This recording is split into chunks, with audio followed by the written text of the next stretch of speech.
These rappers are mad, I get more butt than ashtrays. Fuck the fair one, I get mine the fast way. I'm demanding a ransom. These fellas making struggle raps, Keller's too handsome.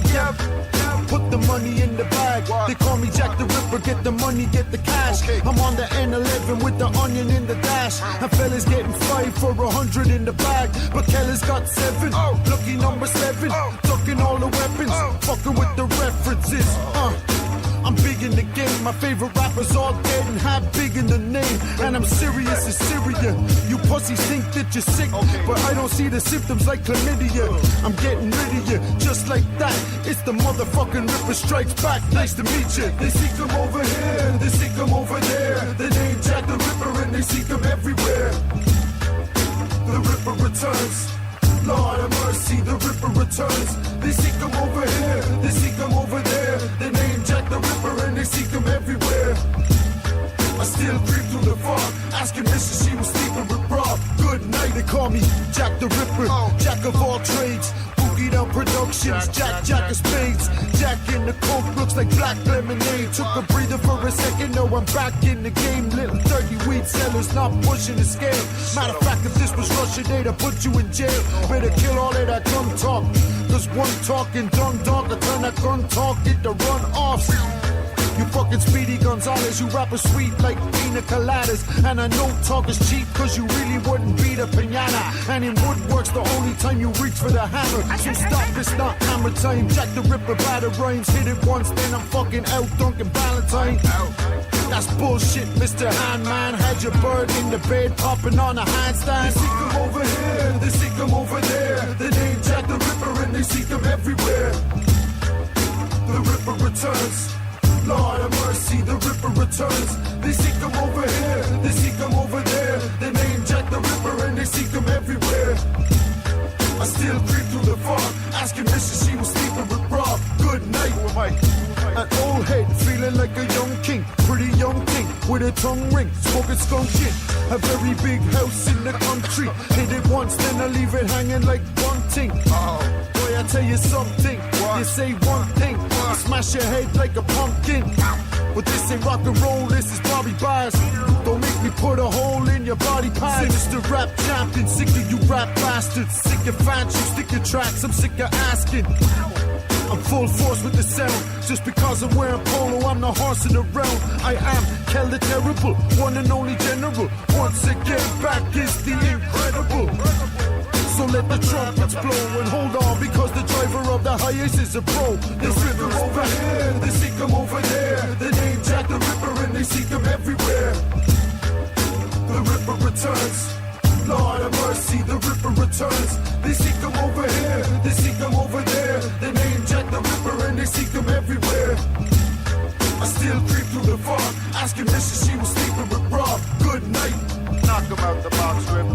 Knock him out, Ripper. Good night. Good night.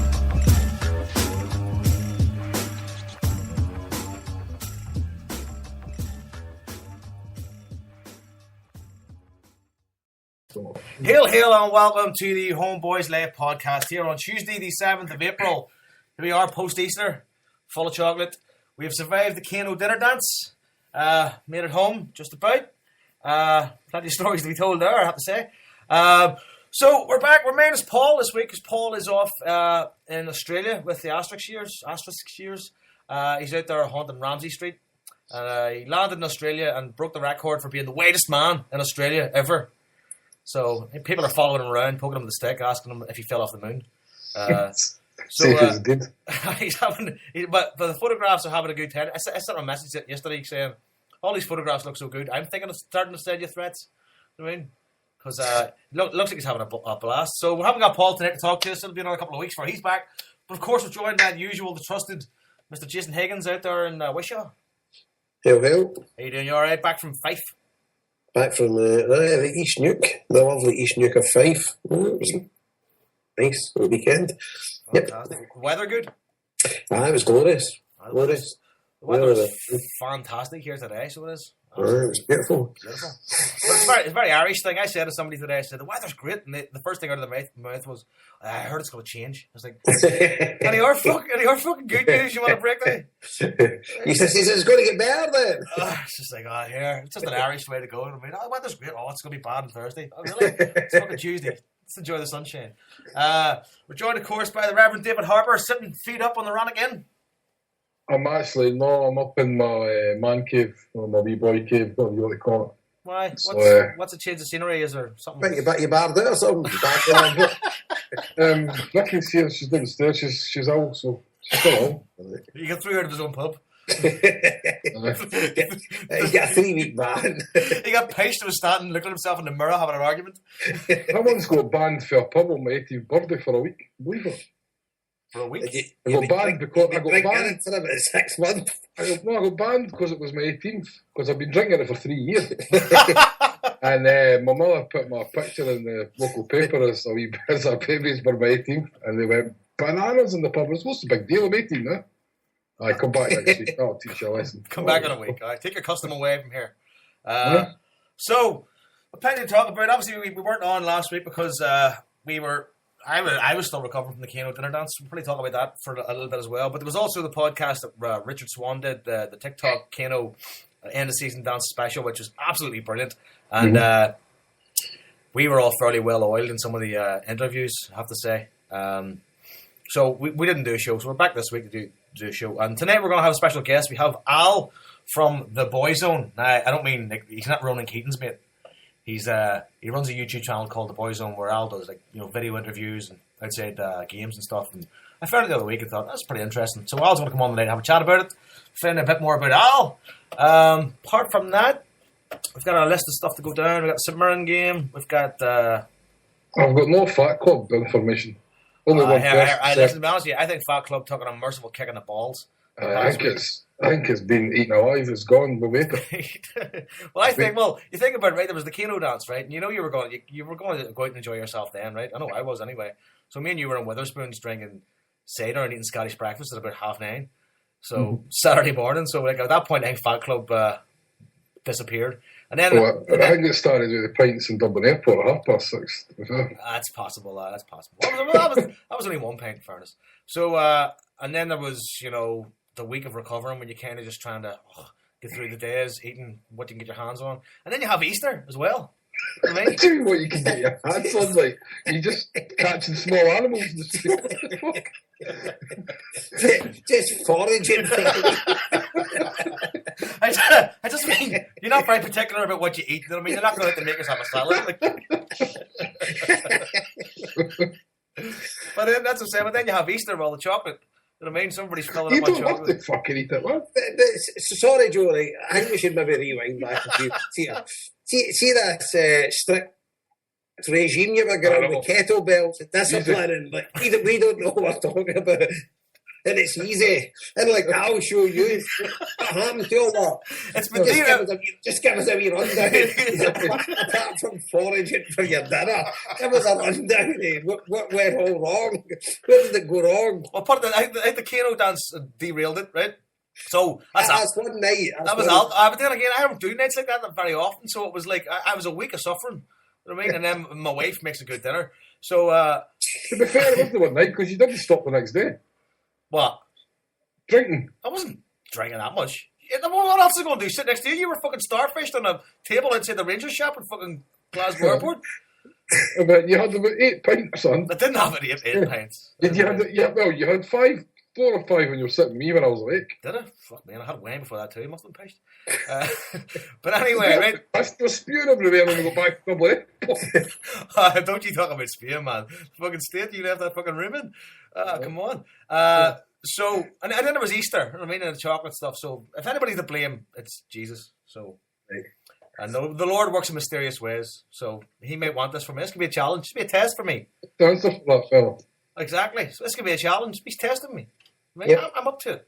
So, anyway, let's sit with Fat Club this week. The better. Right? We'll get back to it next week, all right?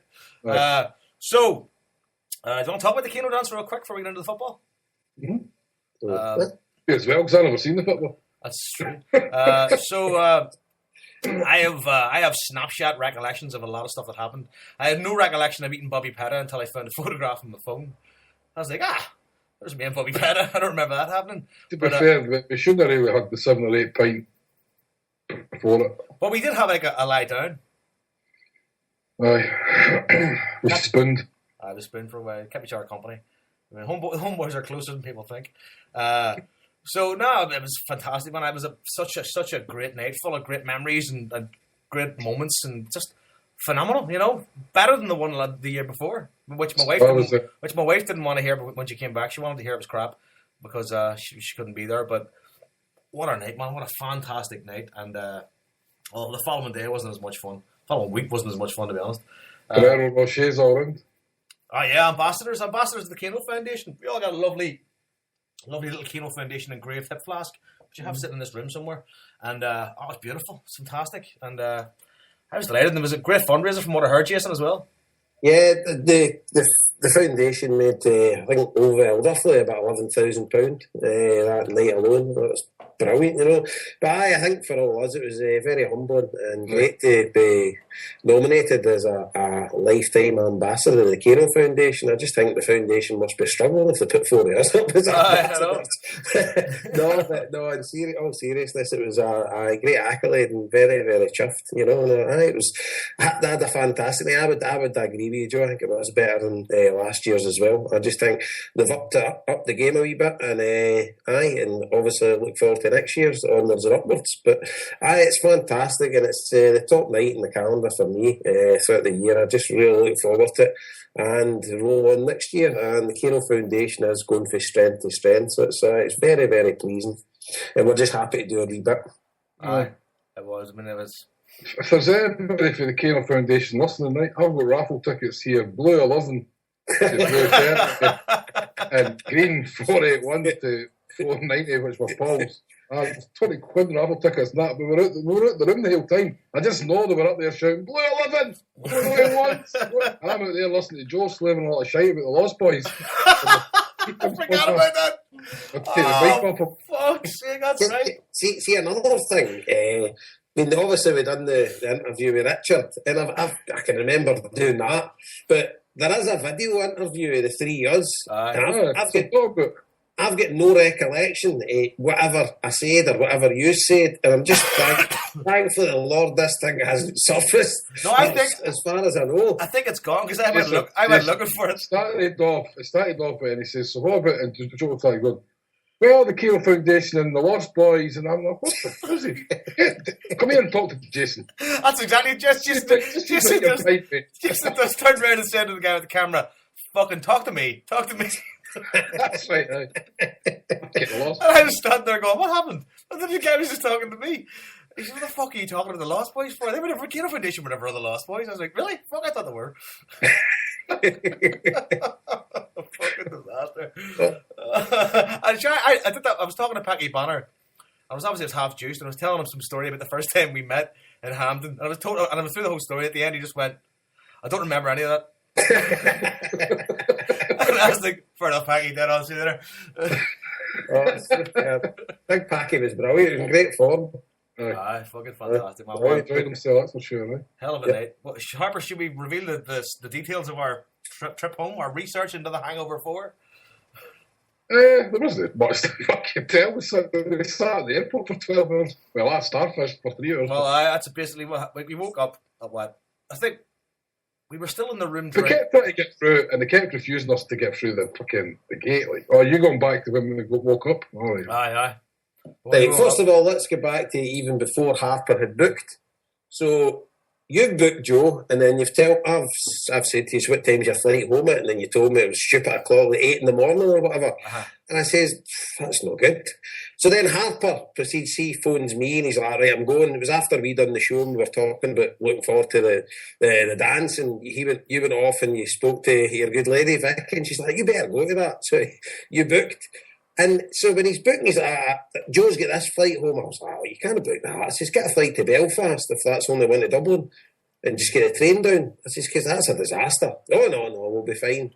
And everybody to a man that heard what time your flights were at, they were like, you don't never make that flight. I kept saying I'm going to get a flight to Belfast. Joe's going, no, you can't leave me. You've got to, this. So What the fuck are you talking about?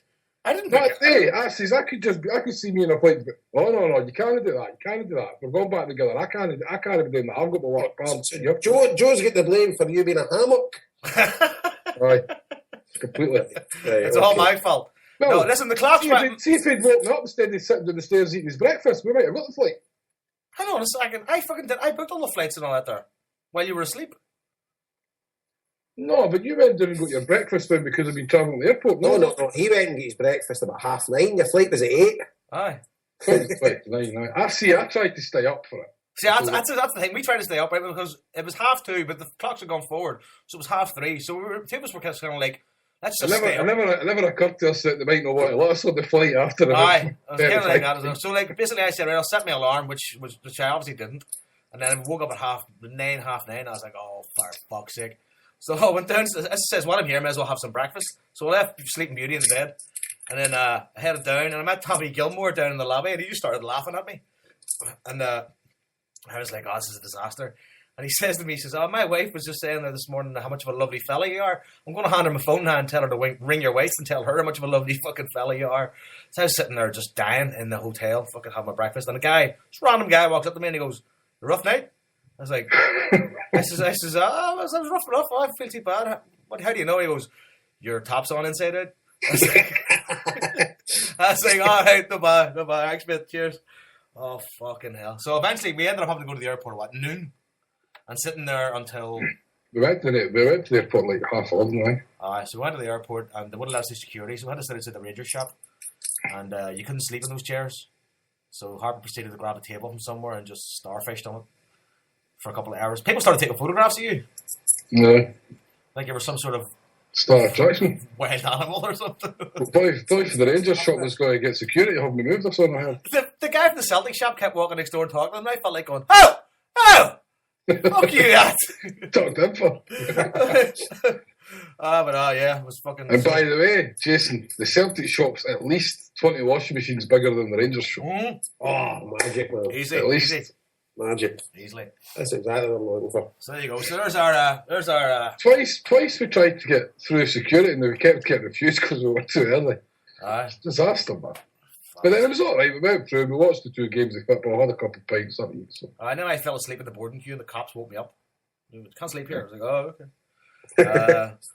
Yeah, so it was good fun. It was a fantastic night and I can't wait for next year. I really can't because it's such... I was terrified for him, Jason. I had to keep watching him, make sure he wasn't falling asleep at the field and all that. I couldn't wait to get a car. That's the kind of thanks you get, Jason. You know what I mean? I was worried about you too, though, because I was thinking he's going to fall asleep by him driving on his own without me keeping him awake. Ah, sure. I'm a fucking warrior, man. You heard about my weekend? Sounds like you're a warrior, right? You spent a fucking week small children. Right, fucking. Let's move on to the football. So St Mirren Friday night, 2-0 win. Sorry, I'm coughing, but I'm cold. So 2-0 win. Goals from James Forrest. Great goal from James Forrest and Stefan Johansson as well. Was that either? Jason, you weren't there, obviously, no. I was there. Were you there, right? What do you mean I wasn't there? I thought you were away at the weekend. Obviously. I thought you were away at the weekend. The game was on Friday night. I went Saturday. Okay, right. So I didn't know that though. I thought it was the whole weekend. I didn't mean to question your loyalty. So, what was it like? What was the game like from the stands? I enjoyed watching the game. It was a kind of a return, I suppose, to elite football. But I mean, in terms of pace and play, I felt like St Mirren just went out to try and stop us. They didn't really create many chances, but what I would say, it was Celtic starting line-up was a bit of a shock to me, playing with Stokes up front himself, and to be fair, he didn't do much. And obviously, Beaton was a bit of a miss, although he came on as a sub, but we kind of didn't have we just kind of missed a bit of shape, but still created a good few chances in the first half with 2 guilty chances. Forrest missed this. Forrest hit it. The keeper made a good save, and Commons hit one straight at the keeper. When it was a great move, a 1-2 with him and Johansson. No, him and Armstrong.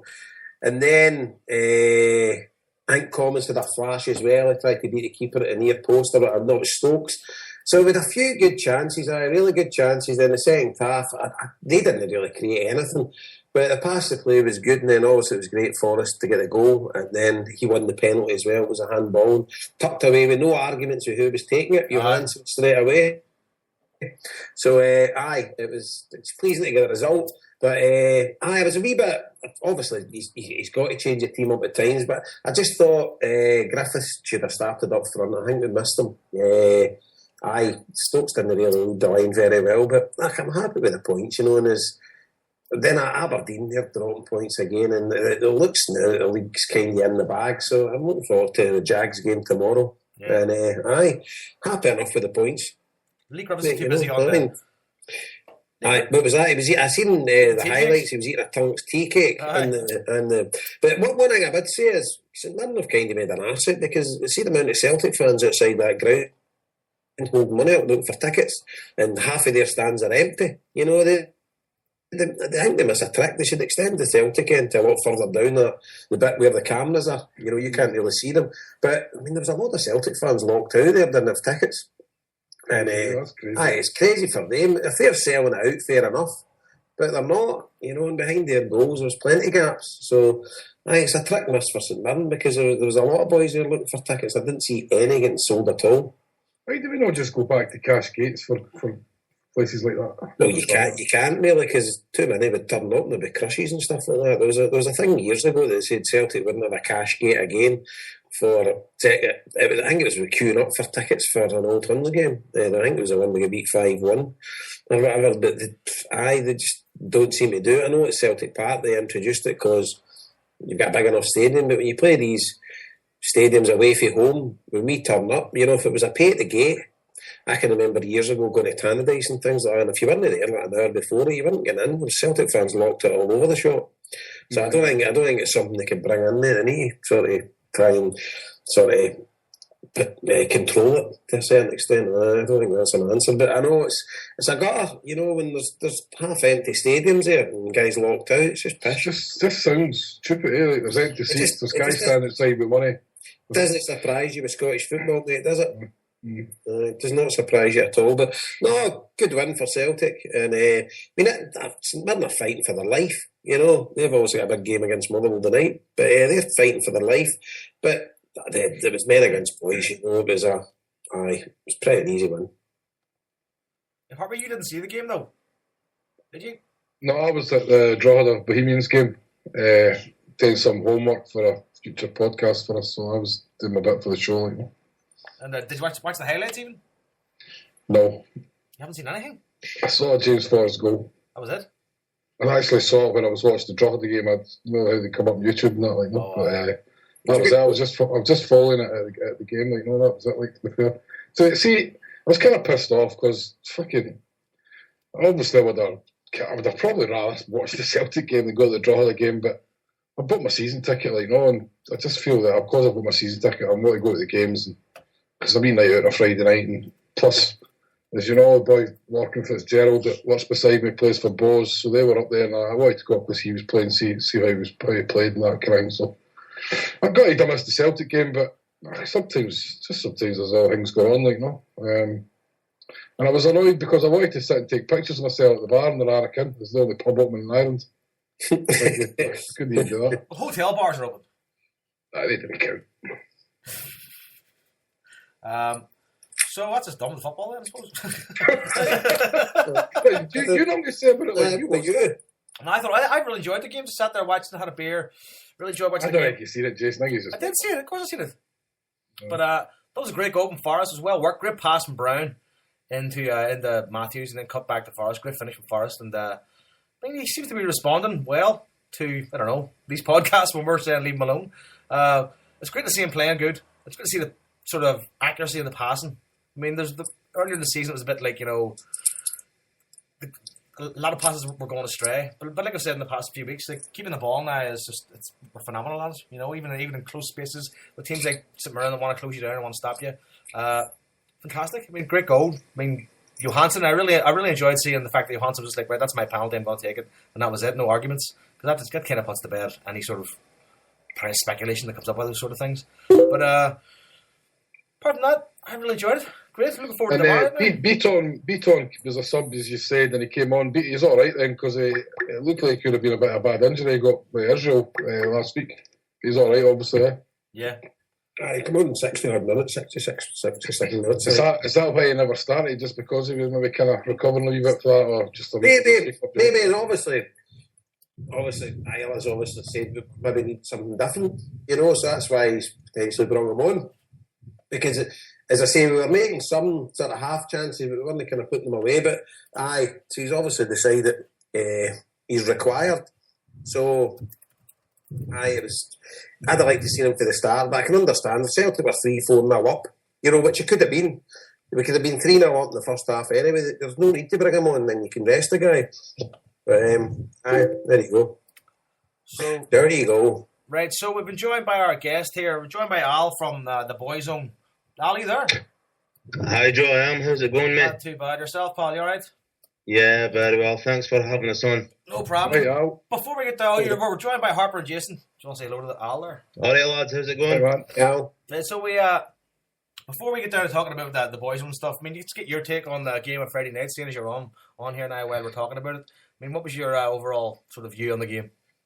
Yeah, I mean, I would tend to agree with the lads. I think, I was at the game, so they never caused us any problems, really. I thought we started quite slowly. I thought the starting 11 was a bit suspect. I don't think we'd played Stokes, up front on his own all season. He's been utilised out on the left usually, so I was surprised at that. I thought Griffiths should have started.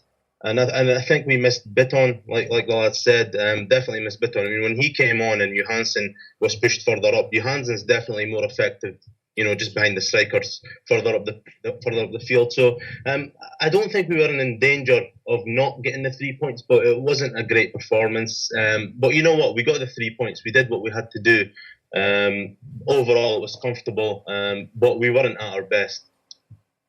Yeah, that's kind of a decent view of the game. So let's get down talking about the Boys Zone now. The reason I have you on here is that a couple of weeks ago I spotted just some videos on YouTube. You get things pop up that YouTube thinks you should watch, and one of them happened to be you, Boys Zone review. I can't remember what game it was, but it was basically you outside the games with a snazzy looking green and white microphone and great production value on the videos, interviewing folk. Now, years ago, when me and Harper first started doing this podcast, I had intentions of any game I would go to, I would interview people during the game and then outside the game. But the first game I tried that at was when we got beat 1-0 at Abrax and Morris Edu scored in the last minute. And I was so pissed off I didn't speak to anybody. So at that point, I binned that idea, right? But, it was a good job it wasn't on video because you were covered in brown sauce and all that for the Ibrox pies you were eating.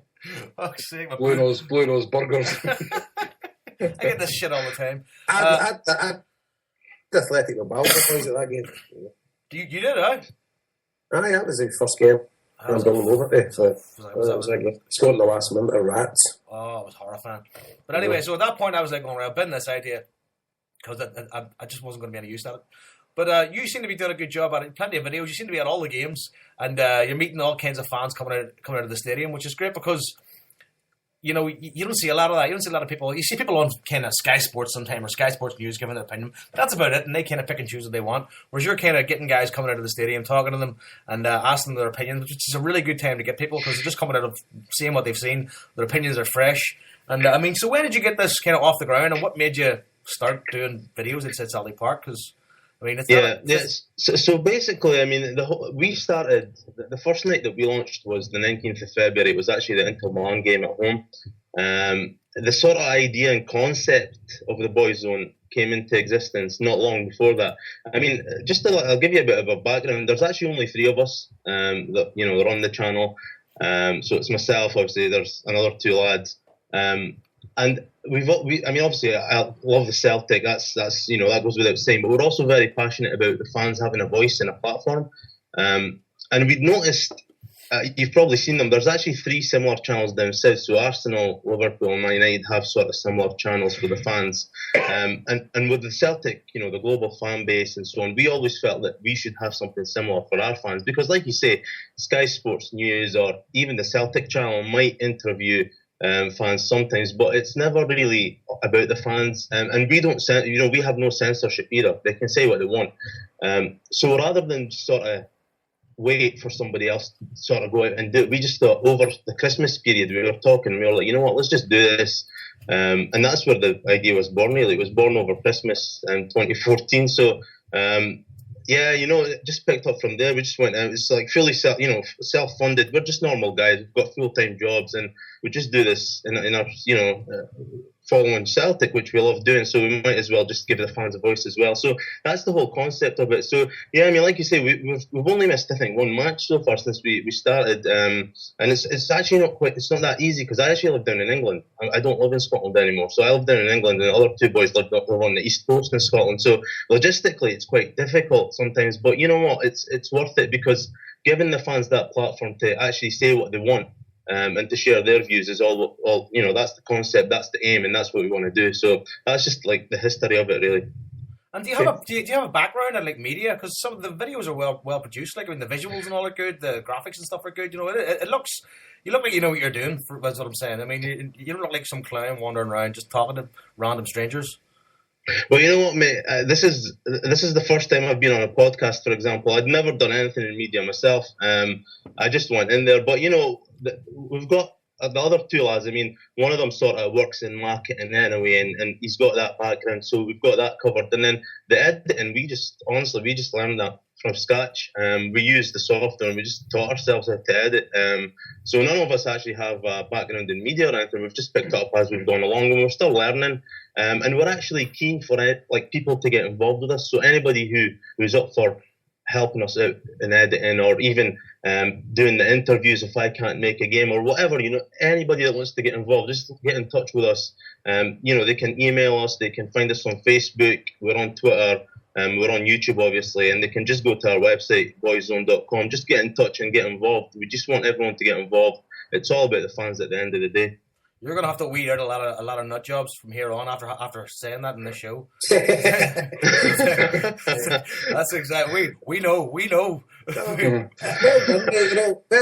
I'll tell us. So you've seen the other two guys. Are you childhood friends or whatever, or how did you get in contact with the other two boys? I mean, look, we've known each other, like you say, we're childhood friends. Pretty much, we've known each other for years and years and years, and we're always talking about Celtic and football and that, and we just thought we'd actually go out and do something about it, because a big frustration of mine has been that it's difficult for the fans to get their voice heard by, say, the board or the club or whatever. So that was really the idea behind it. But yeah, I mean, we've known each other since, pretty much since we were born. So known each other for a long time, and I think we work well, quite well together. And we've got a good way. Like, there's two of us at the games usually, so I'm doing the interviewing, there's the guy doing the camera work, and then one of us is remote, from home, doing all the editing and uploading right after the game. So we usually get the videos up, all the videos up after the game in the same night. For example, on the Friday, I think we had all the videos up by midnight. So we've just got a wee sort of compact group that we're working, but we do want to expand that. We want people to get involved with us, just to help out as well. Excellent, well done. Is that a Dundee accent I can hear there? Is it Dundee? Yeah, not far out, mate. Yeah, not far out. Angus, I mean, I grew up in Angus, so just north of Dundee. But like I say, I mean, I've been living in England for the past sort of 3 years now. So as you can imagine, midweek games for me are a nightmare, especially with my work. But we will be there tomorrow night. I've got a week off at the moment, so I'm in Scotland at the moment. So we're going to be there tomorrow night. We're going to be in Inverness on Saturday as well. So if there's any games where we struggle, we'll let people know in advance. But that's where we need sort of people to step in. Just anybody who's up for helping us out on the odd games that I can't make it up or whatever, because we don't want that to stop us from, getting the views of the fans out there. Right, excellent. No, well done. I tell you, when you interviewed wee Paul the Tim, did wee Paul approach you, or did you approach him? Because he likes to get his mug on that camera. I got to be honest, mate, I approached him, I'll be honest, I'm not going to drop on it, but he was actually pretty hesitant, he's quite shy in front of the camera, but just told him, just come on for a couple of minutes. But no, we approached him. Yeah, I mean, Paul's always at the games. He's always hanging around quite late as well after the game finishes, so I just thought we'd get him on. Yeah, he's hanging about waiting on us, Aguirre. Aye. That's his left home. He's a good lad, Paul. He's been on this show plenty of times. We actually done a wee HomeBhoys extra with him the time his mum gave the Pope the Celtic strip. That's a good story. But no, he's a cracking wee guy, Paul. I've known Paul for years, and he's a top gun. Good on. I thought the interview he done was really good. So I never knew him personally, but I knew of him through the forums, obviously. Celtic Minded and all the other forums. So I saw him, when I spotted him, I knew who he was, so I just approached him and just asked for it. And I think that the game before that, we got a selfie together as well, tweeted that out. So, but yeah, it's you know what, it's been really good fun as well, guys. I mean, we enjoy it. I mean, obviously going to the games, that's enjoyable in itself. But doing the whole interviewing and getting to speak to the fans and just interacting with them, it's been it's a great experience. And what we need is the fans to interact with us as well. We need to, they need to let us know what we're doing wrong, what we're doing right, how we can improve, and get involved on our videos as well. You can have your say in the comments, because I know we get a lot of views from sort of the expats. Some of the lads are like out in Qatar or Dubai or wherever, and I think it helps them sort of feel the atmosphere, because you do miss that. I mean, I lived in Dubai for a couple of years, and I missed the match day atmosphere. So that's part of it as well. We're trying to sort of reach out to to all the sort of Celtic fans that don't live in Scotland or Ireland or whatnot. I think probably one of the biggest things for you that just reading it, sort of, you because you are quite new. I mean, you already have the production value and the quality kind of nailed on. No, I think probably just getting the word out there to the wider support. Hopefully, like I say, coming on here tonight, this will reach a kind of few thousand listeners, and they'll come and look for it on YouTube, and they'll follow you on Twitter, because I think that's probably the biggest thing for you at the minute, is just let people know that you're there. Because I never knew anything about it till Joe picked it up a couple of weeks ago. But as you say, I only really properly started in February anyway. So, man, more power to you, boys. And as you say, it's something that could grow and grow. So yeah, I know. Give everybody your email address and all that, and your Facebook page. And all that, but spell it out to everybody if anybody wants to get in contact with you. What's their way of doing it? Yeah, so basically, our email would be info@theboyszone.com. So you can get us on there. What I can do is I can give you the Twitter, the Twitter page as well. Let me just check it so I don't make a mistake. For Twitter, you can get me on my Twitter. It's AL_boyszone, so BHOYSZONE. And then the official Boyzone account is @TheBoyzone for Twitter. On YouTube, just search for The Boys Zone, and we'll come up top. And on Facebook, it's The Boys Zone as well. You can go onto our website, which is www.theboyzone.com, and that has all the links to the other sort of platforms as well. So you can get us on there. Just let us know what you think. Let us know what you want us to do as well. I mean, at the moment, what we do is, it's www.boyzone.com, not the Boyzone. What we're doing at the moment is, so post-match, we're doing all the interviews with the fans, but before the game, we at the beginning we were doing pre-match interviews, but then we changed it about a bit. By the time we've got the pre-match interviews up, nobody cares about those because the game's finished. So what we do now before the games is we're on segments. So we recently, ran a segment about sort of, who the player of the year is for the fans, who they felt their player of the year is. We've currently got a couple more in the works. We'll have them uploaded soon. And that's what we're doing. So before the matches, we're recording for sort of twice a month or 3 times a month segments, and then after the match, it's the post-match interviews. But like you said, lads, I think the production value, it's getting better as we go along. It's just a matter of getting the word out there, and we do appreciate you boys having us on. Hopefully this will help. But it's just, obviously we're like I say, we're self-funded, so we don't have like a limitless sort of marketing budget or anything like that. We're just relying on sort of word of mouth and just the sort of YouTube and Facebook and Twitter marketing, organic marketing. Really, we've not put any money into it. So hopefully this will help get the word out. Have you looked? Say you were saying e-game interviews and that sort of the time you get them up, nobody's interested because the games will be played and all that kind of thing. Have you looked at any of the software where it broadcasts live? Just because I bring it up because we were at the Kano Foundation dance there past weekend, the weekend before, And the guy for Tim's, was it Eddie? His name was Joe. I think so, I honestly can't remember. There's this software out now called Periscope, and it broadcasts live straight onto Twitter. People can just log in on Twitter and watch it. And I think there's another one called Meerkat. Now, I think they're only for iPhone and iPad. But maybe that's something that you could look into if you wanted to keep doing the sort of stuff pre-game. It just goes straight up there and it's live. Like, no, but worth looking at maybe. Exactly, and we're actually, I've looked into that, so we're actually thinking of trialling that maybe towards the end of the season when the weather's a bit better. But like you say, I think we can only use it on Android phones or iPhones. So we're looking into, I mean, the camera we use is Wi-Fi enabled, and we do have a sort of internet dongle. So that's definitely you were sort of looking into, because that would be a bit better pre-game, because you can just sort of follow the atmosphere as it happens, just follow me speaking to people. So it's something, keep your eyes keep your eyes peeled, and it's probably something we're going to try out before the end of the season. And was the idea behind calling it Boys Zone to get a wee bit of like on? Is that band?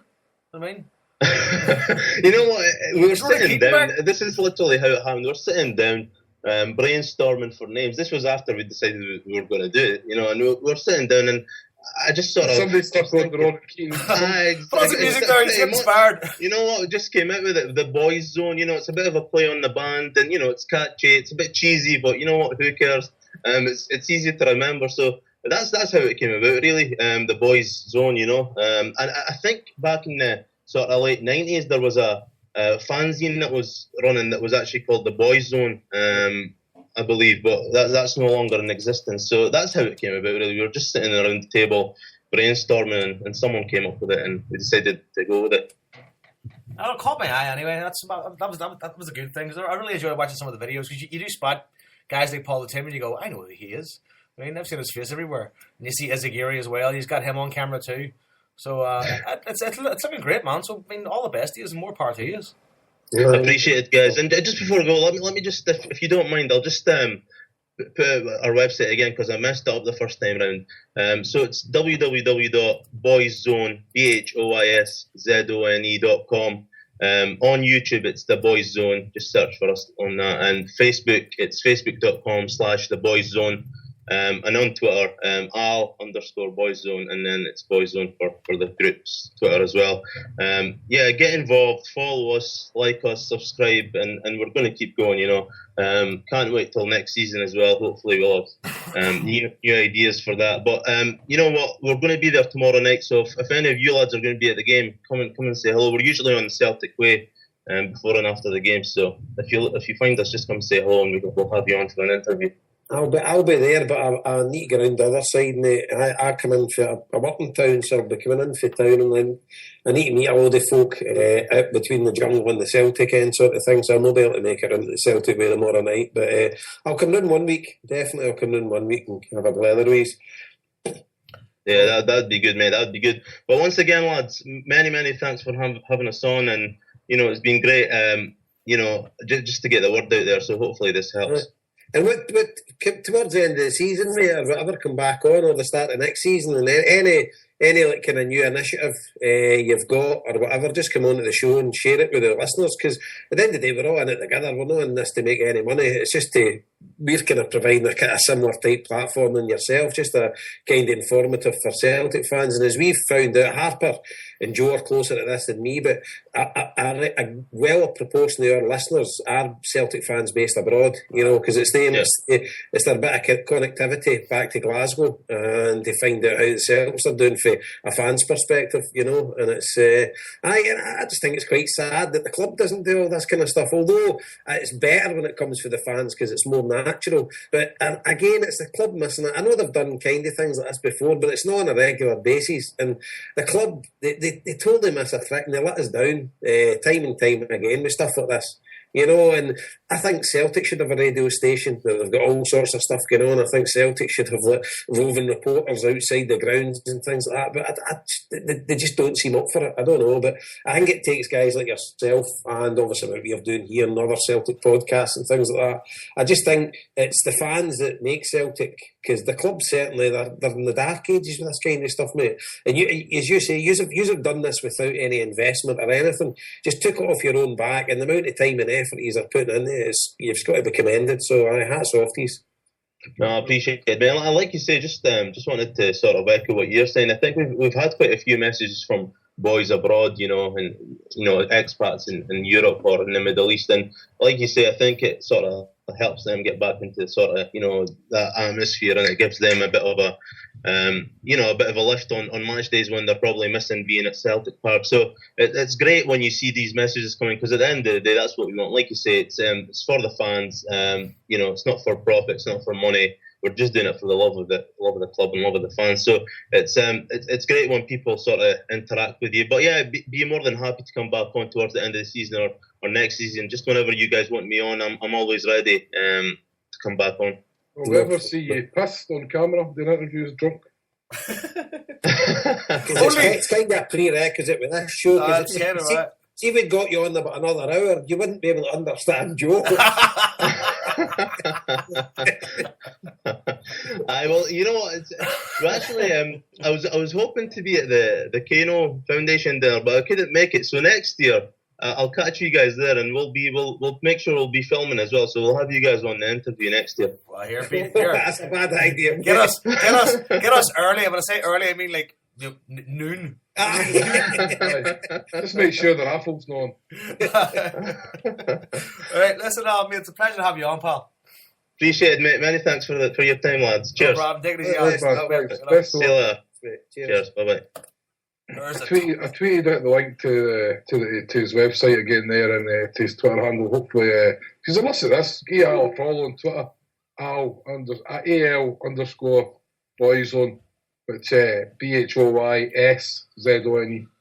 Give him a follow and give him the support, because it's just as he says, an ordinary family custom. He's going to be at Celtic Way tomorrow night for the Particle Thistle game. So there's an ocean of weirdos coming your way, Al. I tell you. So what are we up to now? Oh, I have an announcement to do. The Celtic Graves badges, the 2014 to 2015 members badges, are now sold out. So if anybody's seen those on Twitter or on Facebook or whatever, they're completely sold out.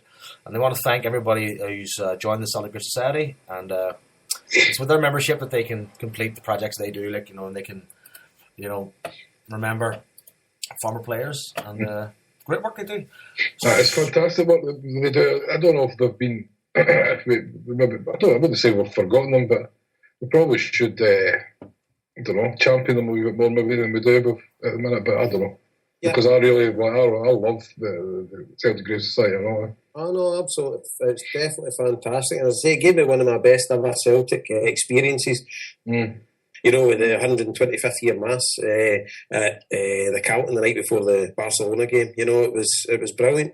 See, one other thing I want to kind of mention as well. I'm a member of a wee group on Facebook called the Den Social Club, and we had the night before the Kano dance. We had a Paul Larkin Asterisk Years shown in the Supporters Association, and believe it or not, the amount of money raised that night, and this is a couple of hundred vagabonds that are on a Facebook group. I'm in that group as well. You're in it now as well, aye? Excellent. Have you? Aye. You never post anything, do I you? just read. I think it was Jock that added me. Right. Jock's in it, it's the same group. Aye. So we had the Asterisk Years, and £3,400 was raised for the Kano Foundation, which is absolutely phenomenal. It's unbelievable. Just a group of guys and with a band on and stuff like that. It was a great night. So they're doing actually a presentation of the check tomorrow at Parkhead with the Kano kids from Belfast at 5:30. So that's a shout out to all the guys in the Den Social Club. And and they're going to be interviewing the Celtic View as well. So as I say, over the course of 2 nights, the Kano Foundation's made over 14 grand. Fantastic. Unbelievable, you just think for a few years ago when the Kano Foundation was struggling for donations, I think now most Celtic fans know about it. Maybe not everybody, but I would say the majority of Celtic fans know about the Kano Foundation now. And it's and watch this space as well. I've kind of made inroads to Everton as well, so it looks as if a group of Everton fans will be taking the mantle on and creating their own foundation done at Goodison to provide season tickets for kids. So watch this space, and it'll be supported by the Kano Foundation. You know, they'll provide all the help and guidance required to get this off the ground. But one of the girls using her Colette, so Colette's took the mantle, and she's got a few well-known Evertonians involved, and she's going to be involved in it herself. So watch this space. So that should be happening at Goodison, maybe. Did I hear you saying on Richard's podcast that, oh God, forgive me, what's his name in Bilbao? They were looking at it as well. Eusebio, they were looking at it as well, is that right? I'm trying, but it's obviously with the translation and stuff like that. It's not the easiest, but I'm trying to get something in the go. It's the very early stages, but I'm trying my best.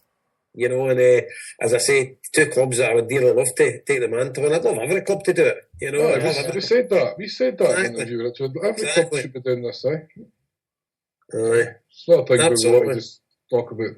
Look what Celtic fans do. We do want to talk about it that way, but it's not just a thing that we want to have exclusive to Celtic, so we can show off anything like that. It's about kids like that. Absolutely, you know, and it's as I say, and just be nights like the Den Social Club and other things like that, doing the fundraising for the Kano. It's that's what makes it possible, and that's just normal Celtic fans looking after the next generation of Celtic supporters. So hopefully, pretty soon, something similar may be happening down in Liverpool, and I'd dearly love that. Fantastic. And I have to mention as well, those Celtic canvas arts is the first time I've seen those. John, stuff's brilliant, isn't it? Fantastic, man. Would they be right in saying that the Gibraltar manager bought one of them? I think he was talking about it. Because he had no idea what was going on. They were all sitting there, I think, and just seeing these canvases coming in and all this green and white coming in and Celtic-related stuff, and they were like, what the fuck's going on? So I think somebody brought him up and showed him around before the dance started. I'm sure somebody said to me that he was a Celtic supporter. I think Joe Mackin mentioned that on the podcast with Richard, that he's meant to be a Celtic fan. He said he'd be back up later on to buy one. Whether he did or not, I don't know. Did he used to play for Spurs, did he? Sam, someone else? I don't know. Yeah, I see at Gibraltar. I was in the lift with a few of them a few times, and they didn't know what day it was when they seen the Nicky odds. And they were up getting their photos took with the cups and things like that. I thought that was a great touch before it as well. Everybody getting their photo took with the League Cup and the European Cup. I was delighted to see the League Cup there. I really was. It was brilliant, you know. It was great, just a great night all round. And all my pals from Liverpool that were there, everyone absolutely loved it, you know. And just and your pal for Lockheed, I think he was going to overdose on the snuff. Oh, fucking Jim!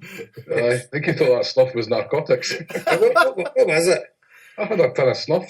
All right. When you spilled it, snuff, like, no, he'd never had it before. He's kept saying, "Oh, right." So, stuff. I think I thought it was illegal, like snuff. You were fucking. You spilled it all over the place. Remember that? What is snuff anyway? Remember I had the Kano Foundation shroud. Remember? That's right. I went to the Doha Famine Village in Donegal, and it was like just a reenactment of what houses were like in Ireland a couple of hundred years ago. And it was one of the things was the French snuffed it, and it was because like a dead body at the wake, they'd be lying there, and they would because it was only at special occasions, you would have like snuff. And it would be a wee saucer with some snuff on it, and people would go and say a wee prayer, pay their respects to the dead, and stick their fingers in and take some snuff and sniff it. So what actually is it? Is it like tobacco or something like that? It's powdered tobacco. It's really strong mental thing, like, no? And is it like a same thing like cigarettes or whatever would it give you? Gives you a wee bit of pep, aye? It gives you, if you like, especially if you weren't a smoker or anything like that, and you weren't used to nicotine, it gives you a bit of a buzz, like, no? I remember about a year ago, maybe 2 years ago, in Sarsfields, I introduced Joe to snuff. And the same thing, I think it was like an ounce of cocaine when he was going through it. But the other thing is, the next day you're blowing big, massive. Oh, it's her. The next day it is disgusting.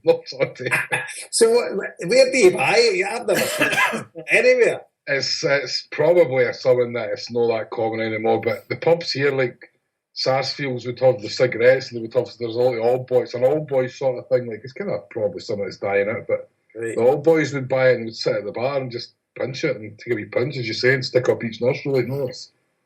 Where do you buy it? That's what I'm saying, but you can buy it, and the Sarsfields has got an off license attached to the pub. It's really you would buy it in a tobacconist, like, it's so tobacco. Like. Right, got it. It's only a couple of euros for a wee tin, like, it's not anything expensive, like, there we go. Right. Every day's a school day. Some life we lead, isn't it? Doing snuff, drinking free champagne at the Kano dance. Paul's in fucking Australia. And people probably think we're rock stars. But you got to say about Paul in Australia, I think he's got to calm down a bit. He looks like he's into overdrive earlier with the photos. I don't think he's relaxing enough. I love the t-shirts, the polo shirts they had made for him. You see the polo shirts? Aye, brilliant. Looks as if he's having a ball. See, just to bring that back a wee bit, I think, Jason, we need to mention, because Joel, of course, will not mention it, but talking about a rock star, the song getting played. Brilliant. Dance, like, that was great. It was great. I was quite emotional for Joe. This is amazing. He goes, he's like, no, but it's no big deal to fucking Joe, like, It's not like that. It's just like, it was brilliant. That was fantastic. You know what I mean? It was fantastic. Even just the fact that the words were on the back of the menu. That was class. I thought that was class. I just brilliant. They put the words in the back of the menu, which I still have because some of the menus here. I brought them home with me.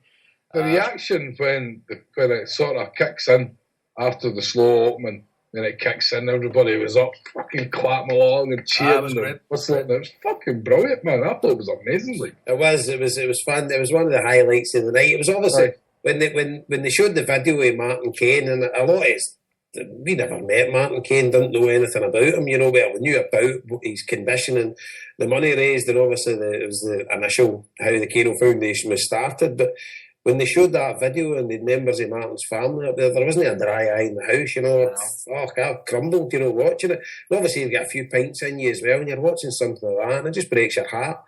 And then, it was the uplifting thing, and it's obviously with Joe's song and things like that, and it was absolutely amazing. And all credit to Tommy and all the guys at the Kano that organised the evening, because it was fantastic, and the way it was ran, it was so professionally done. And as I say, I've got to hold my hands up here.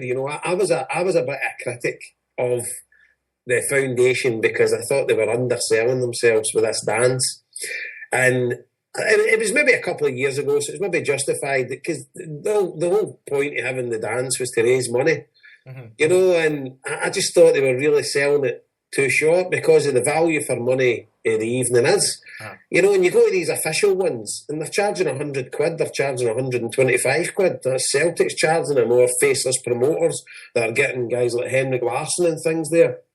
And just think for £40, it was 35 last year and it was 40 this year. And the only reason up to 40, it was something to do with logistically. They didn't put anything else on profit-wise. And I think they make roughly a tenner for each person, that comes there. But now I see why, because they're still making £11,000. And this is because I think people maybe then have an extra couple of quid in their pocket and they say, right, give me 20 quid worth of raffle tickets. Yeah, stick a tenner in the heads and tails sort of thing like potentially, Harper, but I just think it's the Kano Foundation's way of saying thanks. It definitely is. Probably all these people that are there are reaching into their pockets throughout the year. And I've totally done a 360-degree turn. The way they price it is the right way. And it's great to have an affordable night for all Celtic fans to go and be able to enjoy. And I've kind of turned round 360. See, I just want to... We just got away from it. I just want to go back to the song, though, right? Because I think we're forgetting that people who listen to this show, they've not heard the song yet. They might have this in the Kano video. I'm going to play it at the end of the show. Just saying, the last time we were... I have it lined up here for the end of the show. Just saying, the last show we done, we were still talking about it being under wraps and how Joe was going to give us a sneak peek and that kind of thing. And to me, Joe's wrote a lot of good songs. I'm just talking about Celtic stuff. There's hundreds of good songs. You go to search Joe McKenna on YouTube, you'll find great music. But his Celtic stuff, Worldwide Tim Parade, to A Boy, to We Still Won, what's the song called again? Have You Ever Seen? Have You Ever Seen? To me, this is... Well, not so good, right? It sounds bad, because you were a wee bit off. Thanks very much for saying. But I think this is on another level. I don't know if it's just because of the subject, but it just captures everything. I just think it's amazing. If that's not getting played at Celtic Park every game, there's something far fucking wrong with it. I was kind of swinging for the fences, going this one should do the job. You know what I mean? But Well, they played Worldwide Town Parade now. If you send it to the DJ, I mean, it's the Kano Foundation. It's a fantastic song. It's a song that people can join into. I think I have his email actually. I might have his email somewhere. I'll try and send it on to him. That'd be great And to I'll hear. tell you something else. That's not a wee bad bit of publicity for the Kano Foundation. That their song gets played over the tannoy at Celtic Park, and people will hear it at the game and might start asking other people, "Well, what's that? Oh, that's the Kano Foundation. Do you not know about them?" And then they tell them, "Do you know that sort of the conversation can start in the stands?" Like, it was great on the night. I was speaking to Martin's family and all, and they really liked it, and they said thanks very much. So was it his niece? I was talking to the girl in the red dress. I totally forgotten her name, but yeah, they loved it. I mean, the whole night was fantastic. That response was great, and I don't know if you haven't. I know it was great as well. One of the best things about going to the dance was basically, for having been there the year before, it was great to see people that you'd seen before last year and meet them again, like Martin Bradigan and like your mate Jim, Jason. Was his wife Alison? What do you call his wife? Jimmy and Alison, So Alison got another dance off me because last year I took her up for a dance. So see Liam Powers there, Jim Blythe, your Joe, Fiona, Baz and Audrey, Linda. You know what I mean? So it was great. It's great to see everybody again. Well, I've got a CD here for it. I got a promo for a band. You did? They're called. You've got that age. Look about your Harper, to be They're honest. called the 9 Clicks, and I promised we would play. I asked him what he thought was the best song, and he told me. And I said, I've just not got a chance yet. I'm going to upload it to the channel. We'll play it in the show next week. Right? When did they approach you with this? Remember the guy? Remember the tail? I think his name is Johnny. I can't. So terrible because we met so many people that listened to the show that night. I remember him and his wife come over, and there was a girl with blonde hair called Lisa. Oh, Lisa, aye. And they were getting their pictures now. And I was talking to the guy for ages. And he says, "Look, I've got my band's CD. I think that you can get them on Twitter either at 9 Clicks or at the 9 Clicks. Let's check it out. But check them out. And I've got the CD here live in front of me. I just need this MacBook's fuck. I need to find a way to upload it to one of the songs to the channel, and we'll play out with it next week or play in with it or whatever, like, no? Okay. Give them a listen. The 9 Clicks. I'm trying to find it here on Twitter.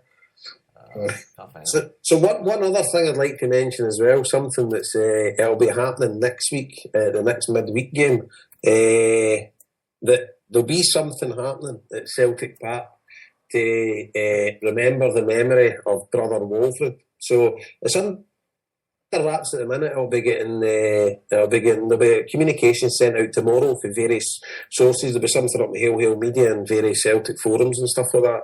At 3 p.m, I'm sure. At 3 p.m. So the club's behind it.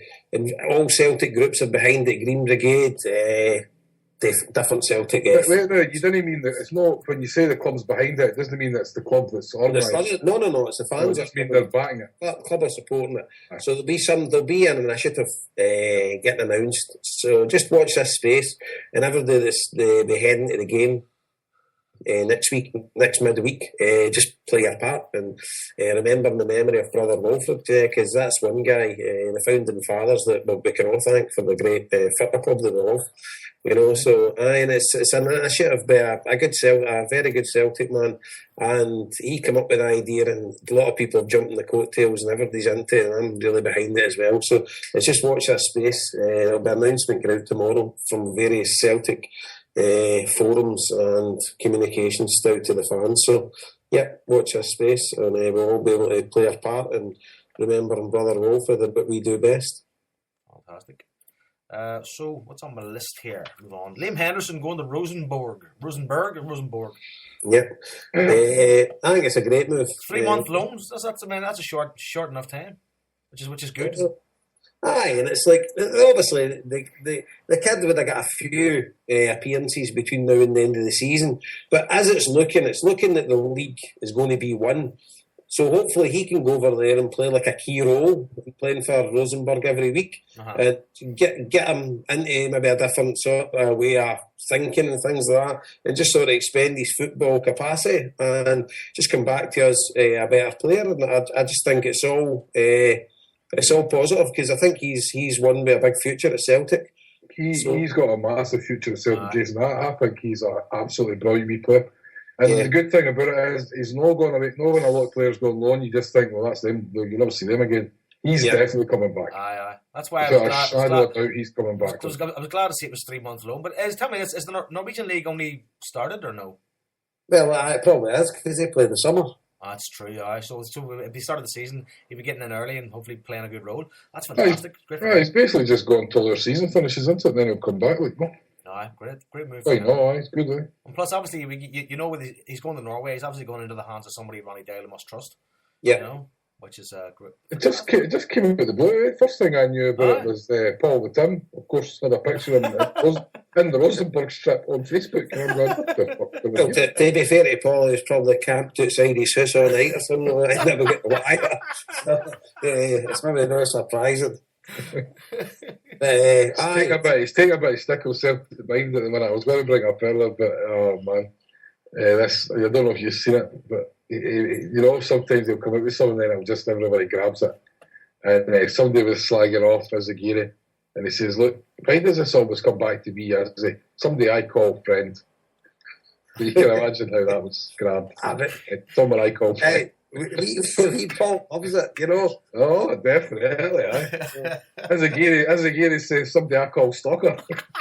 Somebody I call the fucking police on. Not at all. Right, definitely. I'm actually just thinking, do you know where I was mentioning to Al that I tried doing the kind of Vox Pop thing that he does at Abrax that time? I remember putting it up on Celtic Media when it was still on Celtic Media back then. And I'm nearly sure Paul the Tim was the first one that got back to me. And I think I actually did interview him over the phone from the hotel. That was even before HomeBhoys started, was it not? No, it was kind of just when we kind of got off the ground. Was it? Back in the old Ustream days. Back when we were analog, never digital. So, Paul Tim, he's everywhere. So, Liam Henderson, great move to Rosenborg. What else have we got on here? Van Dijk saying he's in no hurry to go anywhere, which is good to hear, but I still don't believe it. Because, I mean, the guy's head and shoulders above every player in Scotland, and he clearly is Premiership material. But one more year, I'd love one more year, just one more year, to see him go into the Champions League under Dela. But then again, can guys like him wait that long? Is money going to be there in a year's time? Will he get injured? It's one of them things. He could be the victim of the way modern football is, and he just has no choice but to move on because the money's too good. I would love to keep either him or Denier for 1 year, just so to make it easier for us. For the what's the word? A transition, because obviously getting two central defenders opposed to one, it's going to be. But whatever's going to happen is going to happen. I'd think young Denier would be happy to do another season at Celtic if possible. I think Big Virgil potentially might. At the end of the day, you don't know the offers that's going to come in, and he's not the finished article, So a Chelsea, a Man United, a Man City, an Arsenal, I can't see them buying him. You don't know, they might, but they're taking a bit of a risk, and they're not buying a ready-made player that's going to get into their team. But if he's want to go to like I don't even know if somebody like Everton would buy him, because they don't rate Scottish football. It's terrible, but they don't. And say he's going to like a Sunderland. That's probably about the kind of team that he would get, and obviously he would be on a lot more money than it would be with us.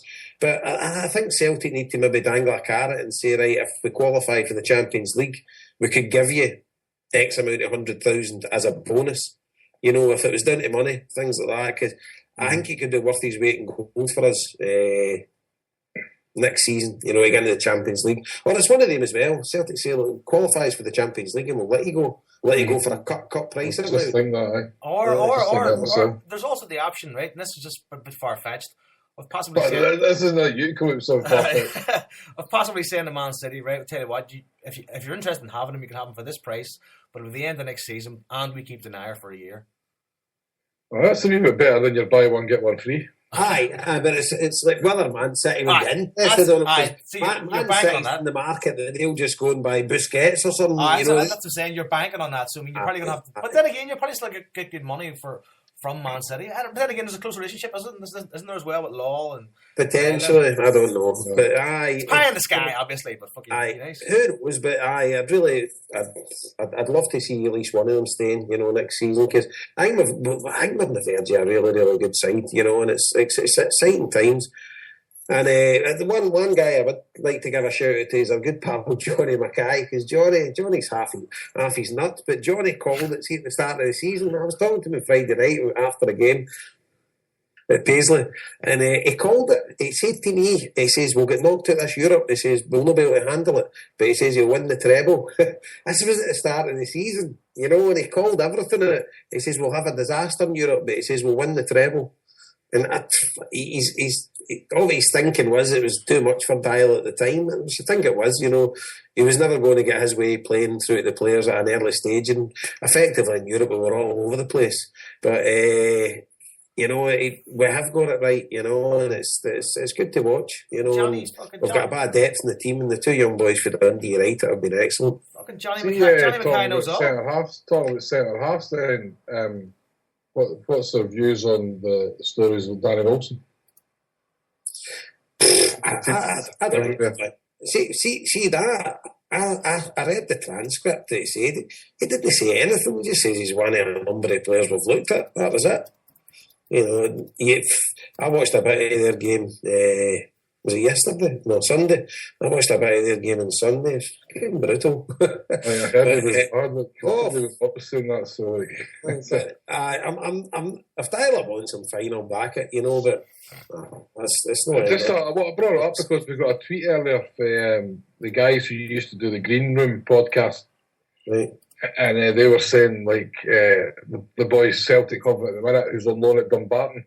Stuart Finley's meant to be doing pretty well. I'll be completely honest, cards on the table. I didn't know anything about the boy at all. Aye. And what about Big Heat Caldwell getting the... That's it. There's nothing else going to put Just thought I'd kill the conversation stone dead. Aye, not interested, to be honest. Yeah, let's face it.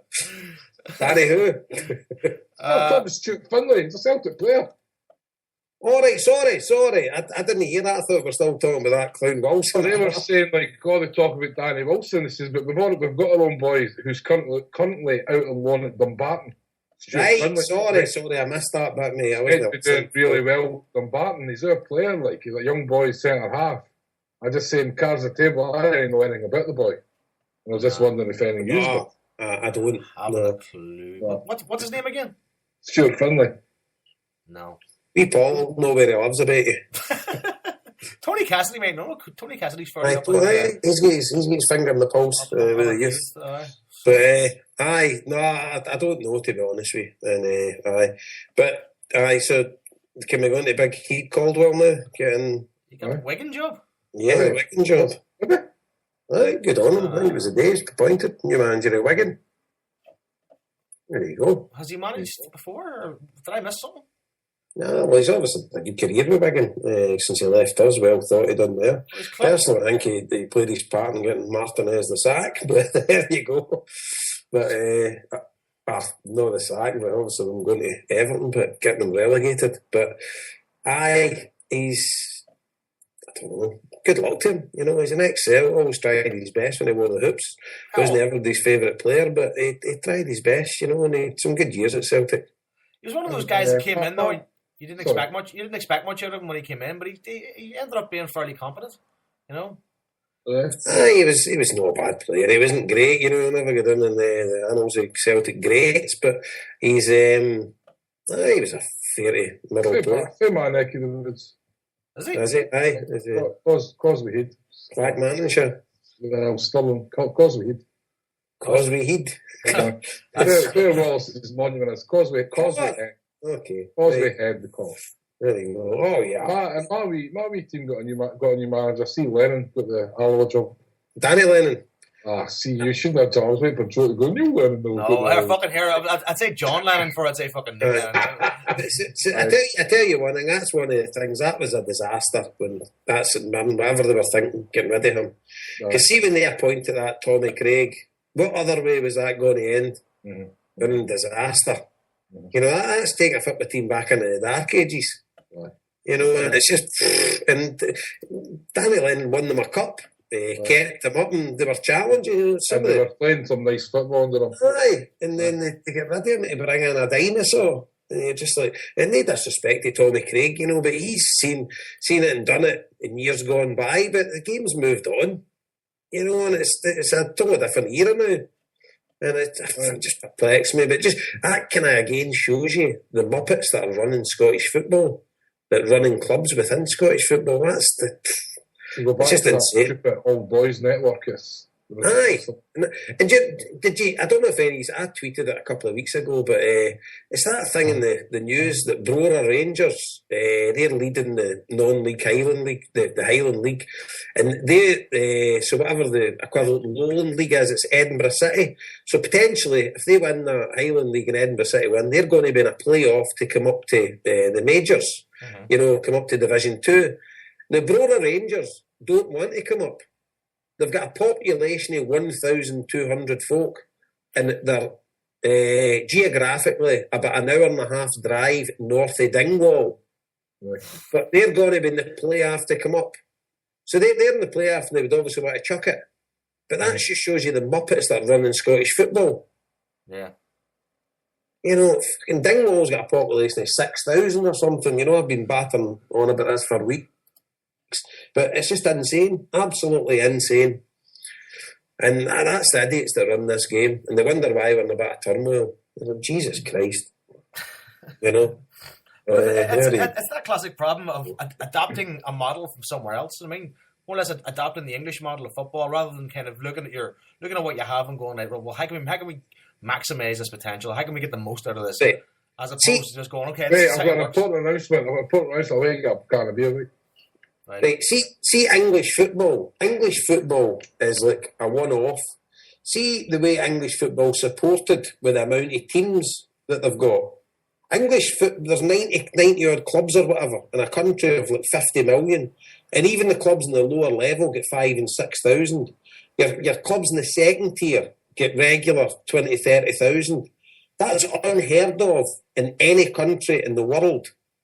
See, like you go to Germany's well supported the Bundesliga, but you go to the lower league. Maybe the one below the Bundesliga would have decent crowds, but once you get below that, and the size of population of Germany, it's nothing like English football. Germany would maybe be the closest next to it.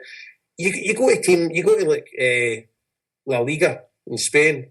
They're top division out with Athletic, Barca, Real Madrid, Atletico Madrid, Sevilla. Out with them, of Valencia, I've got like 40,000. But there's a few clubs with a good support. But when you get into the second division, you know the crowds start dwindling, and then your regional leagues, there's next to nobody goes to them. You know, and English football is like it's a model that's it's insane the amount of people that actually attend football games in England. You know, compared to the population, and Scotland's actually get tremendous attendances compared to the population. You know, a nation of 5 million, but how many football clubs do we have? Like senior football clubs, it's a disgrace. You know, we need to evolve, and it's just the way it is at the minute. It's terrible. You know, and we need people a bit of innovation to get into the game and start bloody running it better. Right.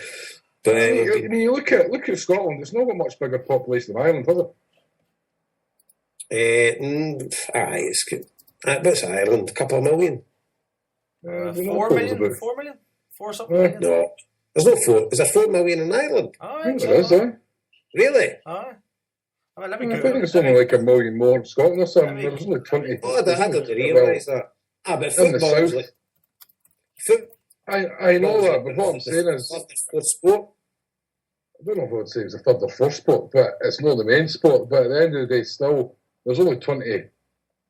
There's only 12 top flight teams, and there's 8 in the second and 8 in the first division. And it seems about right for the size of the country, if you know what I mean. There's about according to this, there's 4.5 million people in Ireland. Is that right? So, I'm going to toilet. I'm not talking about leagues in the north, and the right? Free State. Is that the Free State? How many's in the south? That's the Free State. Aye. That's just the south, right? So what I'm saying is there's 12 teams in the top league and there's 8 in the first division. Obviously 8 in a league's no great either, like, no. But I just think 20 teams in the country that's this size is probably proportional. You know what I mean? Aye, absolutely. Scotland's just it's wahoo. I mean, you've got like East Stirling and Falkirk playing Falkirk. You know, what's that all about? You know, a town the size of Falkirk's got 2 senior football teams. And Cowdenbeath practically attached. Like, no, Alloa's just along the road.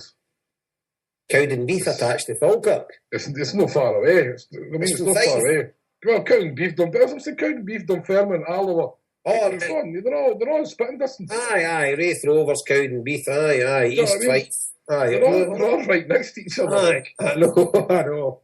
It's insane. You know, it's insane. But here you go. It's because it's always been like that. They don't want to change, you know, and I don't know. It's brutal. But there you go.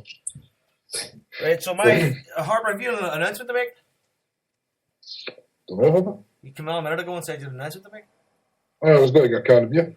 Okay, that was the announcement. Okay, go on. Because my young brother's just walked in, so I need to. So I think my list is exhaustive. So we do good and bad, or we finish off good and bad real quick. Well. Aye, they're good and bad. Right, okay, Harper, good for you. Go. The Mets won 3-1 last night on opening day. I'm not kidding. Yeah. That's my fucking good. So you just get it all right up. And the Yankees got pumped, and the Phillies got pumped. So Jason, he's still in the baseball thunder. What are you going to do now?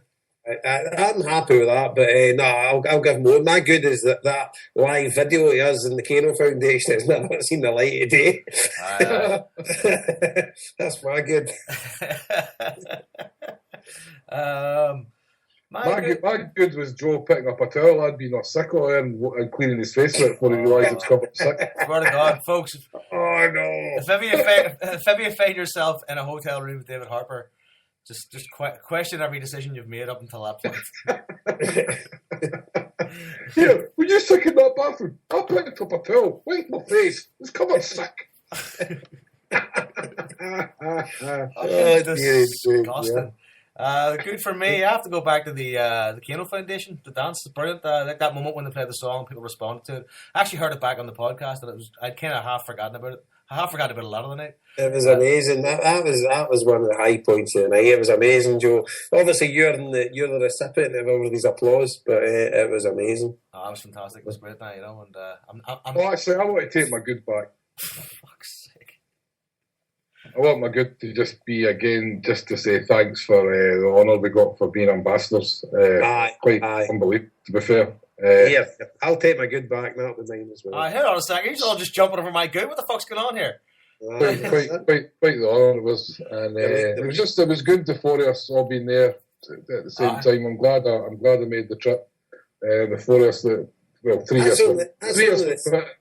of us were put at the kids' table. But, I accommodate the big hitters, boys. You know what I mean? That was the high rollers table, was it? Yeah, but the thing is, that's only the second time the four of us have been all together. The first time was at Paul's book launch. That's right, one of his book launches. Yeah. It was brilliant. It was great to see Tommy and Pat and John Paul and Big Brian and Joe Magan. It was fantastic, man. It's great. Wee Declan, his mum was sitting there too. That's right. Declan. I forgot about Declan. Wee Declan was on the show. You know, Food Bank Declan. Right. So, and I'll tell you one thing. What did you think of Joe Macken when he had the mic at the start of the night? I thought he owned that floor. Oh, he's a suave motherfucker. He was brilliant. Strolled around there. He was like Dean Martin. I thought it was absolutely excellent. Oh, he was one of the. I think he was first up. He was. Because he wanted to be first up to get out of the way. You were praised. You probably didn't. You were sitting there. He was resplendent in his blue suit, wasn't he? Oh, he was fantastic. I do remember now. He owned the floor, and it was brilliant, well impressive. I was well impressed with him, so a big up to Joe Macken. And I just think all the guys in the Kano, they've done themselves proud, and we go on about it all the time here, but I don't care, because the more people know about it, the better. You know, it's brilliant. I've been showing everybody my hip flask. I've always wanted one of those. And see when that's a crack. I got it, I was like, that's fantastic. And I looked at it, it's proper Sheffield pewter, and it's fantastic. So it is. And I think there only was 20 of them made, 10 or 20, I think 10 or 20 made, Tommy said. So they're pretty unique. And the cufflinks and the badge and all. Brilliant, man.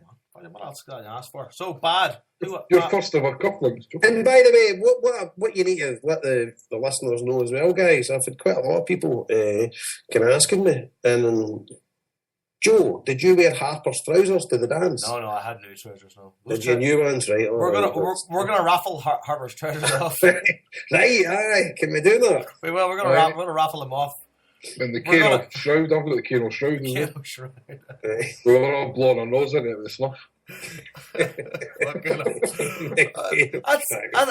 the kind of decorum we have in the Homeboys. You're getting sick all over face towels and fucking blowing your nose on the fucking tablecloth. I genuinely have it here in my room. It's in my case. I remember saying to Paul Larkin, I'm going to take that'll be a great raffle prize for Homeboys.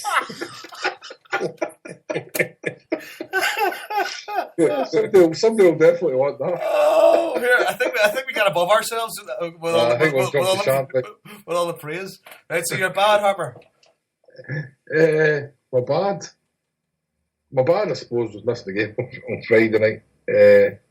First game I missed. I've missed a couple of games through work, but I felt a wee bit like I was doing something wrong. Felt guilty because I could have watched it. It's not like I was working. I could have watched it, but I chose to go to draw the game. So there you go. Well, you've lost a good 6 points on the Uber meter. I assure you, I've never been on the fucking Uber meter. It's one thing I'm not on. That's only me. It's not. You're not as happy as you think. One bad thing is obviously it's tragic, but I would like to put a wee shout out as a guy that died this week, Turnbull Hutton, Forrest. Just like to send our condolences to anyone connected with Turnbull, and everybody knows obviously the fiasco in Scottish football. That was one shining light that stood brightly, that shone brightly, and they stood up for what was right, and I will never forget him. And it's obviously he lost his battle with leukemia, so just send our condolences to everybody attached to Turnbull Hutton and Raith Rovers Football Club. You know, and always to the respect of Scottish football supporters in general, the vast majority of us. Like he was the first one to come out publicly and basically say what's going on isn't right.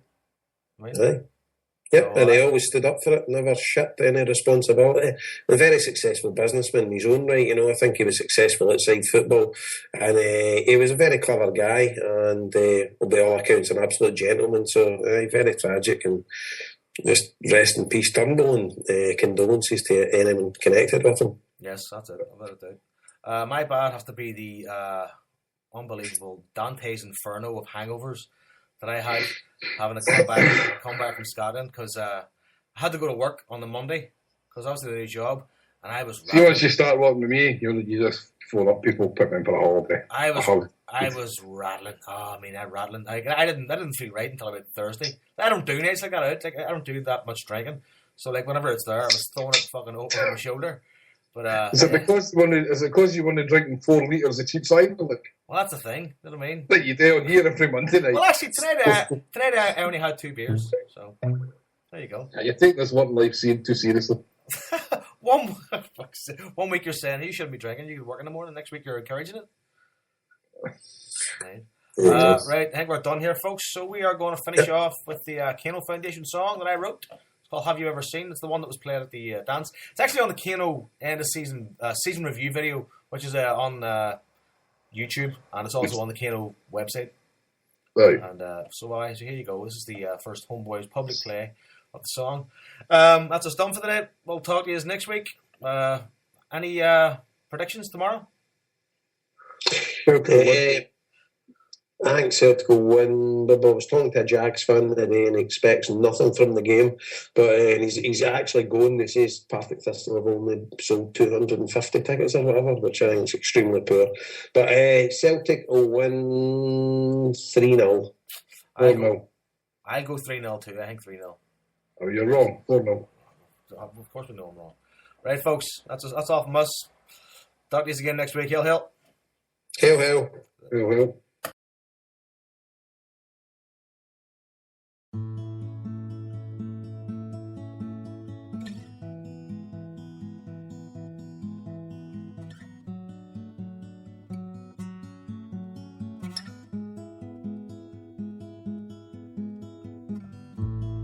Ever heard the crowd roar louder than you can hear? Ever seen a grown man reduced to tears? Ever had thousands of friends that would carry your load? Ever seen a sparrow in the air on the London road?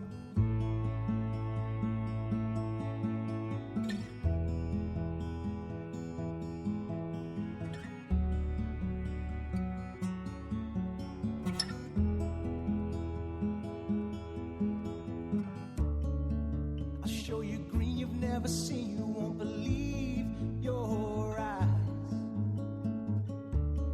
Brothers and sisters on every single side. Smiles on those faces, you'll see them from far and wide. Tell me, have you ever seen paradise? Tell me, have you ever seen paradise?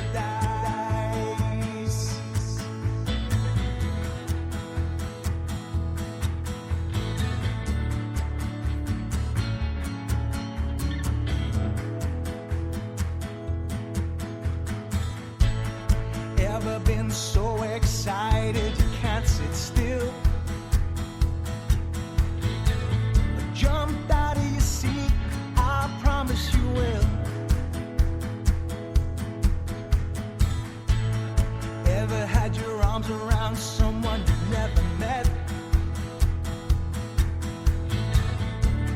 Heard them sing a song that you'll never forget. Ever had a love so strong that it's all you feel? Come with me, I'll show you it's real.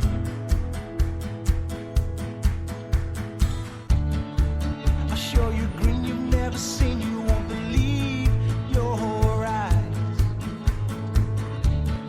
Brothers and sisters on every single side. Smiles on those faces, you'll see them from far and wide. Tell me, have you ever seen